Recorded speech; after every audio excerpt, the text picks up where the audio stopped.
Ecuador's geography has significantly shaped its politics, culture, and overall historical development, from its earliest peoples to its notorious political instability since independence. This translates to a natural diversity that is one of the highest in the world, and incredible scenery that has impressed visitors for centuries, but which has also complicated the life of Ecuadorians. To see why, join me in this brief look at Ecuador's political geography. Ecuador is the 73rd largest country in the world, just slightly smaller than Arizona, making it quite tiny for South American standards, with only Uruguay and the Guyanas being smaller. It was much larger during colonial times, and the fact that it lost territory to every single one of its neighbors is still a sore point among Ecuadorians, especially since one of their territorial disputes led to an armed conflict within recent memory, the Cenepa War with Peru in 1995. It has a larger population than some of its bigger neighbors, however. As of 2023, it had roughly 18 million people, which was more than both Bolivia and Paraguay, and just below Chile, most of whom live within a third of its land area, in a strip connecting the Andes to the coast. In fact, it's the most densely populated country in Latin America, as it has 69 people per square kilometer living in its territory. A significant percentage of those people live in rural areas. Ecuador is second only to Guyana in South America in the number of people living in the countryside, with 38% of Ecuadorians living outside of cities, although this has nearly halved since 1990. The country's main geographical feature, the Andes, traverses the country from north to south, giving Ecuador one of the highest average elevations in Latin America, with an average of 1,117 meters or 3,665 feet above sea level, although it is still below Chile, Peru, and Bolivia. The mountainous terrain is also part of the reason why the country has such a vast number of ecosystems, an impressive 17 in the Köppen-Geiger climate scale. These range from tropical rainforest to polar tundra and arid desert, and everything in between. Traditionally, however, Ecuadorians have split their country into 4 geographical areas that make up the main cultural zones of their country. These are the Galapagos, Costa or coast, Sierra or mountains, and Oriente, which translates as east but refers to the country's Amazon. Historically, Oriente has been the least populated and most isolated of the country's regions. As late as 1950, there were only around 46,000 people living in the entire area, less than 1.5% of the total country's population, but it always seemed to hold promise. The first Europeans to traverse it was an expedition in 1541 looking for a source of cinnamon, a spice much valued at the time. Some of them, under the leadership of Gonzalo Pizarro, the half-brother of Francisco Pizarro, Peru's main conquistador, would decide to turn around having found nothing. But the rest, under the leadership of Francisco de Orellana, would push on and keep moving east until they ran into the Amazon, a river they would navigate all the way to its source, dramatically increasing the level of European knowledge of the region. The name itself, a reference to the women warriors of Greek mythology, was given to the waterway because Orellana and his group had a skirmish with a group of natives, the Piratapuya, where the women fought alongside the men, impressing the Spanish with their courage and strength. Thus, it is perhaps fittingly that the Spanish did not find much of interest in the region except for some limited economic enterprises, like gold mining near what is now Zamora, although this was later abandoned. Hence, the few colonizers that braved the rough terrain were missionaries like the Dominican Valentina Maya, who founded Barrancas in 1671, a stopover near where Puyo is today. Oriente's isolation and lack of population dramatically changed with the discovery of hydrocarbons in the early 1970s. The largest city in the region, Nueva Loja, grew out of a Texaco oil camp that became populated disproportionately by people from Loja, another city in Ecuador, hence the name. By 1985, the city had grown large enough that it could even produce perhaps Ecuador's best football-soccer player ever, Antonio Valencia, a right-winger best known for playing for Manchester United between 2009 and 2019. Meanwhile, oil drilling became a huge moneymaker, not just for the greater Nueva Loja region, but the country, especially as new reserves continued to be discovered. Unfortunately, this also came with costs. Environmental degradation has been a huge problem with the obliteration of the rainforest and the pollution of rivers and streams. In 2011, an Ecuadorian judge ruled that Chevron, now owner of Texaco, was responsible for the damage and had to pay a $9 billion fine. The case was appealed, however, and eventually in 2018, the Hague ruled against Ecuador and declared the original verdict to have been obtained through bribery, fraud, and corruption. Balancing economic incentives with environmental protection has thus been a challenge for the country. One of the ways Ecuador has tried to do this is with the creation of national parks and protected environmental areas. 3 of these are fully within the Oriente region.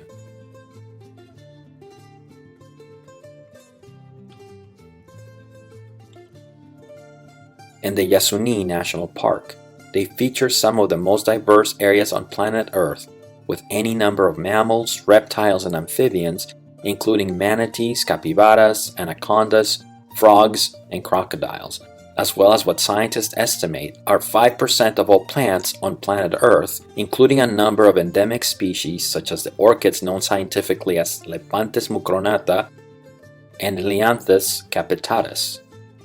The Sierra, the second distinctive zone in the country, has historically been where political power lay. As the Incas traveled north conquering what is now Ecuador, they first based their operations around Cuenca and later Quito.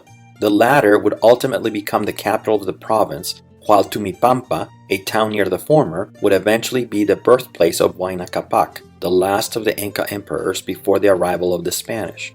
In 1533, Rumiñahui, an Inca lieutenant, would center the last of the Inca resistance in the Sierra, first near Chimborazo, a dormant volcano a little over 200 kilometers south of Quito, and later on the outskirts of another extinct volcano, the Pichincha.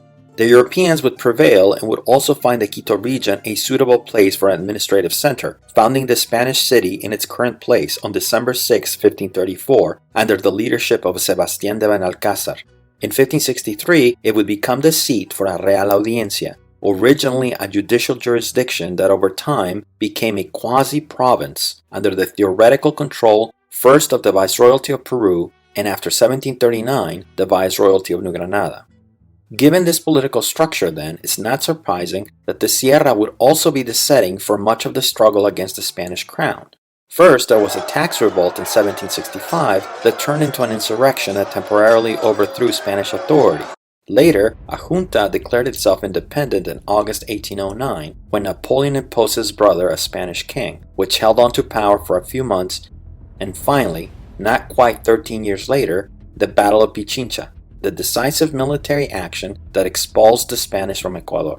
Quito would continue to be the capital of the now independent country and thus has been the background for many of the tumultuous events that have been the norm in Ecuador, including the assassinations of 2 of the most important Ecuadorian men of the late 19th century, Gabriel García Moreno in 1875 and Eloy Alfaro in 1912.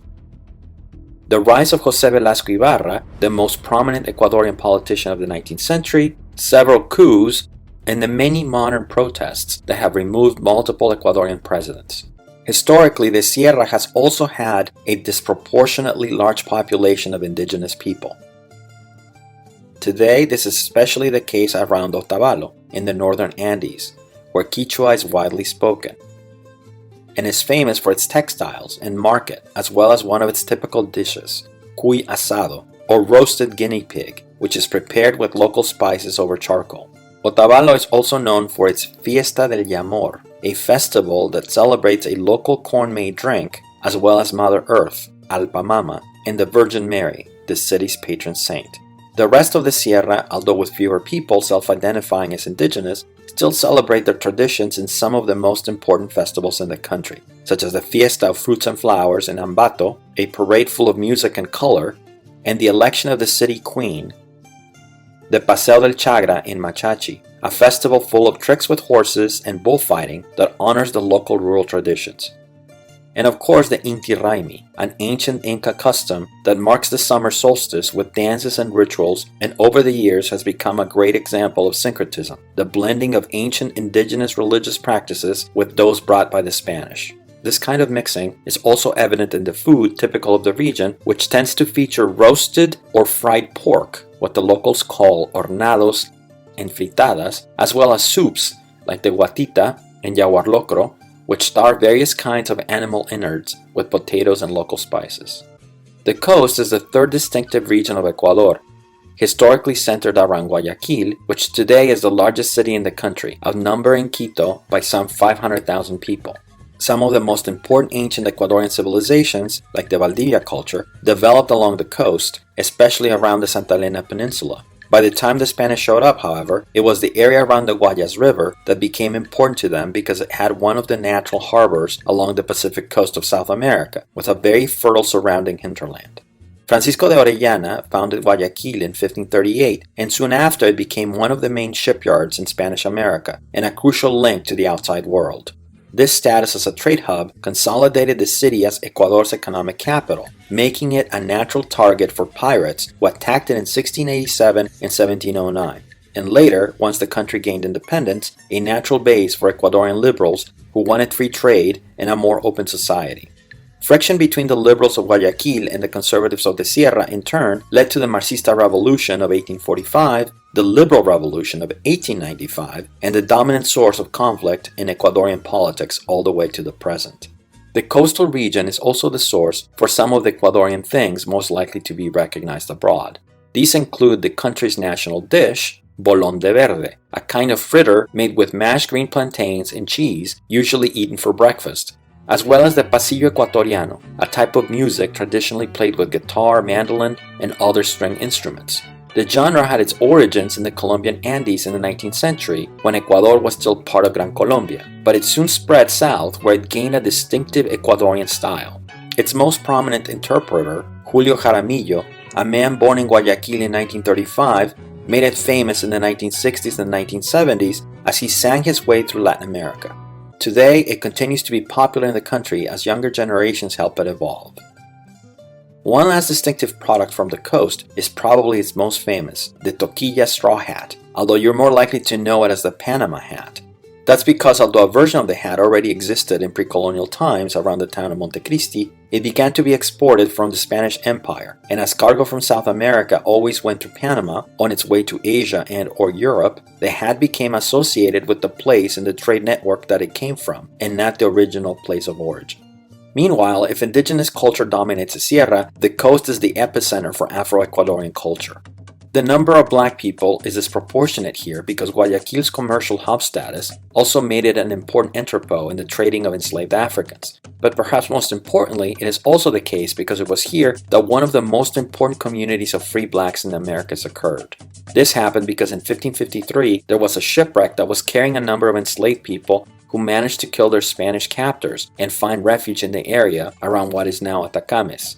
Their numbers would grow, and led by Alonso de Illescas, a man born in Cape Verde who would later be kidnapped and sent to Spain, they would soon call themselves the Sambo Republic of Esmeraldas, a kingdom where black and indigenous people remained free and fought back against Spanish encroachment. Their rights would eventually be recognized by the Spanish crown and incorporated into Spain's Quito domains. Today, their mark remains alive and well in music, like the marimba esmeraldeña, which uses a xylophone bass of African origin, and food, such as the ensumacao, a seafood soup dish made with coconuts and peanuts, classic African ingredients. The final region is the Galapagos Islands, a volcanic archipelago about 900 kilometers west of the Ecuadorian coast. Prior to Ecuadorian independence in the 1820s, the islands were a hideout for pirates and a popular whaling ground that attracted ships from as far as Nantucket in Massachusetts, but were not under Ecuador's flag. It took until the 1830s when, worried that foreign powers might make them a permanent base, General José de Villamil, the founder of the Ecuadorian Navy, convinced the country's strongman at the time, Juan José Flores, to annex them. The Galapagos Islands have been Ecuadorian territory ever since. Because of their volcanic origin and because their location in the tropics places them within the range of currents that bring cold water to them, the number of microclimates in the archipelago is extensive. Famously, in 1835, Charles Darwin visited the islands as part of a survey expedition aboard the HMS Beagle. There, he collected a number of specimens from different islands, which later inspired his ideas for the theory of evolution, as he discovered that the mockingbirds he thought were all varieties of the same species were actually related but distinct type of finches, which he theorized resulted from the animals adapting to the natural pressures in their environment, ideas he detailed in 1859 in his magnus opus on the origin of species. Darwin didn't know it at the time, but the islands are home to some of the highest levels of endemism, that is, species which are found nowhere else on Earth. An astounding 97% of the reptiles and land mammals and 80% of land birds you will not be able to find anywhere else on Earth. These include the Galapagos racer, penguin, land iguana, hawk, and of course the giant Galapagos tortoises, which are Ecuador's and maybe South America's most famous animal by far. Today, the archipelago is administered as one of Ecuador's 24 provinces. It has around 40,000 people living there, most of whom live in either the largest city, Puerto Ayora, or the capital of the province, Puerto Vaquerizo Moreno, a town founded by General Villamil in the 19th century. The locals, in turn, live off of fishing and, of course, tourism, which brings roughly 250,000 visitors a year to the islands. The Galapagos is also the province with the fewest number of people in the country, followed by Pastaza and Zamora Chinchipe in the Oriente, which have more than double the population at over 100,000. Meanwhile, its largest province in terms of population is Guayas, where Guayaquil is located, followed by Pichincha with Quito as its main urban center and Manabí in the coast. These vary dramatically in their level of development and economic opportunity. The poorest provinces tend to be in Oriente, with Morona Santiago having a dismal 70.5% of its people living in extreme poverty, followed by Napo and Orellana with 59.4% and 55.6% respectively. Meanwhile, the province with the best poverty record is Azuay, with only 17.6% of its people living in poverty, followed by Pichincha and El Oro, with 19.3% and 21% respectively. Meanwhile, because of the political instability the country has suffered in recent years, any one geographical pattern that develops in a single election is usually not sustained in the next. But nonetheless, the old Coast-Sierra divide reasserts itself from time to time, as it did in the latest election in 2021, when the mountainside region went for the conservative Guillermo Lasso, while the coast went for the more liberal Andrés Arauz. It is as of yet too early to know whether that will happen again in 2023, but it very well might. And this concludes our visit through Ecuadorian territory. You should go see for yourself.